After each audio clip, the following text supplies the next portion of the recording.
क्या आपको पता है कि देश का सबसे महंगा कथावाचक कौन है? क्या आपको पता है स्वामी रामभद्राचार्य अपनी एक कथा का कितना फीस चार्ज करते हैं? क्या आपको पता है जया किशोरी और पंडित धीरेन्द्र शास्त्री से लेकर तमाम बड़े कथावाचक अपनी एक कथा का कितना पैसा लेते हैं?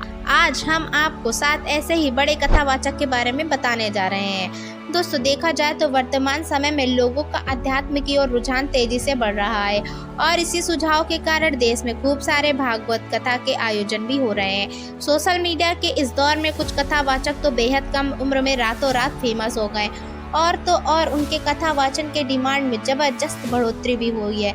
आज हम आपको देश के कुछ ऐसे ही चुनिंदा कथावाचक के बारे में बताएंगे, साथ ही यह भी बताएंगे कि वह एक कथा का कितना चार्ज करते हैं।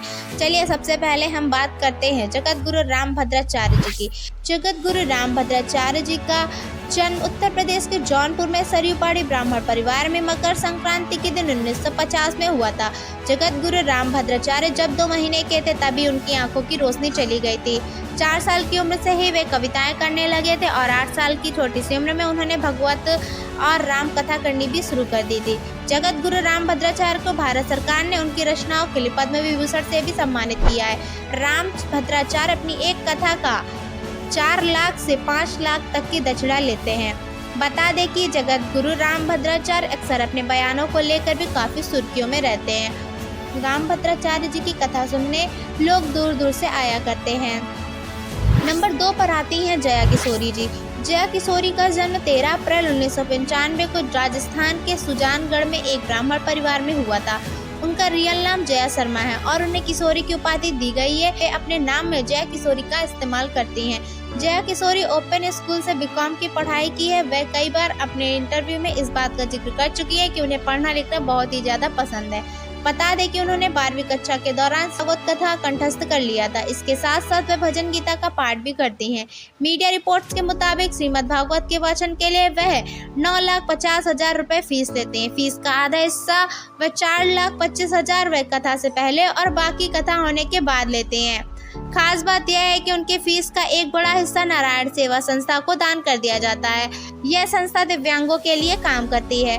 नंबर 3 पर पंडित प्रदीप मिश्रा। पंडित प्रदीप मिश्रा का जन्म 1980 में मध्य प्रदेश के सीहोर जिले में हुआ था।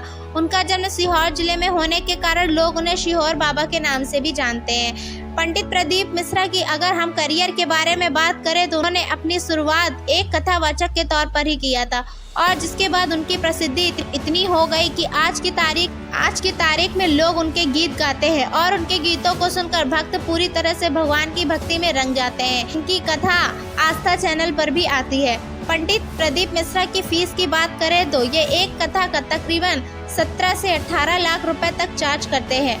नंबर 4 पर आते हैं अनिरुद्धाचार्य जी। अनिरुद्धाचार्य जी महाराज का जन्म 27 सितंबर 1989 को जबलपुर के मध्य प्रदेश भारत में हुआ था। उनके माता पिता अध्यात्म से जुड़े थे और बचपन से ही वह भी अध्यात्म में रुचि रखते थे।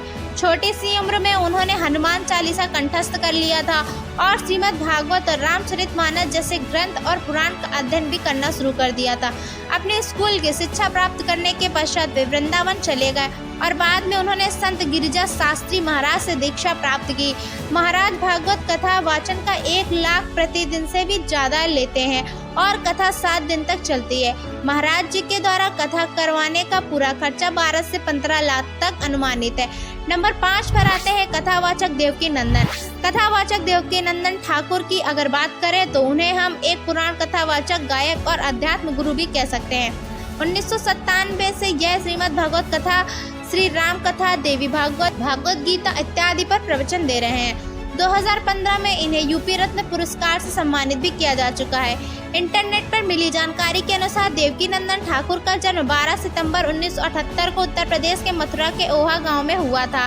कहा जाता है कि मात्र 6 साल की उम्र में वह घर छोड़कर वृंदावन पहुंच गए और ब्रज के रामलीला संस्था में हिस्सा ले लिया था। कहा जाता है कि 13 साल की उम्र में उन्होंने श्रीमद् भागवत पुराण कंठस्थ कर लिया था।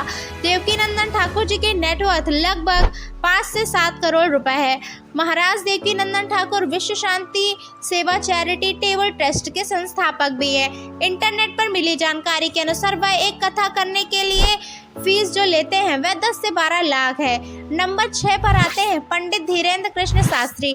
पंडित धीरेन्द्र शास्त्री का जन्म 4 जुलाई 1996 में बुंदेलखंड के अंचल के छतरपुर जिले के गढ़ा गांव में हुआ था। यहीं से उन्होंने अपने जीवन की शुरुआत भी की थी। बता दें कि धीरेन्द्र कृष्ण शास्त्री एक कथा करने का कितना पैसा लेते हैं, इस बात की सटीक जानकारी या आधिकारिक रूप से जानकारी नहीं है। अलग अलग वेबसाइट पर अलग अलग जानकारी दी गई है। कुछ वेबसाइट पर ऐसा दावा करते हैं कि पंडित धीरेन्द्र शास्त्री एक दिन के लगभग 10 लाख रुपए दक्षिणा लेते हैं। अपने कई बयान में यह भी कह चुके हैं कि कोई भी व्यक्ति अपनी पत्नी और परिवार को छोड़कर हमें कुछ भी दान कर सकता है। नंबर 7 पर आते हैं राजन जी महाराज। राजन जी महाराज का जन्म पश्चिम बंगाल के कोलकाता में एक ब्राह्मण परिवार में हुआ था। उन्हें बचपन से ही अध्यात्म में विशेष रुचि थी। उनका असल नाम राजन तिवारी है। उनकी प्रारंभिक शिक्षा कोलकाता के एक सरकारी स्कूल में हुई। उन्होंने केमिस्ट्री से बीएससी किया और उसके बाद एक कंपनी में नौकरी कर ली। 2001 में प्रेम मूर्ति पूज्य संत श्री प्रेम भूषण जी महाराज 2001 में प्रेम मूर्ति पूज्य संत श्री प्रेम भूषण जी महाराज के संपर्क में आए, जिसके बाद वे कथावाचक बन गए। उन्होंने 2011 में कोलकाता से ही वाचन चालू किया था।